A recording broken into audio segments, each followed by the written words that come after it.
In today's video, I'm going to teach you how to go to Canva in your browser. To get started, open the internet browser you normally use on your computer. In my case, I'm using Google Chrome, but the process is exactly the same if you prefer another browser, such as Microsoft Edge, Firefox, or Safari. The important thing is simply to open a browser so you can access a website. Once your browser is open, look toward the top of the window for the address bar. This is the section where website addresses, also called URLs, are typed. In many browsers, the address bar is located at the very top and may already contain a web address or a search term from something you looked up earlier. If needed, click inside that bar so it becomes active and ready for typing. Now type canva.com into the URL section carefully. Make sure it is spelled correctly as canva.com.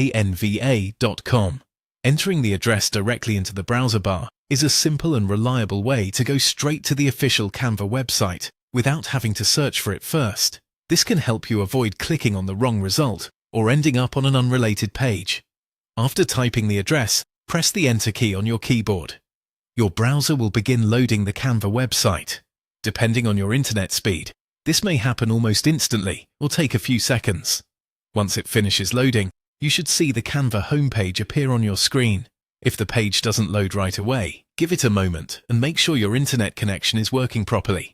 You can also double-check that the website address was entered correctly in the URL bar. Even a small typo can sometimes prevent a page from opening.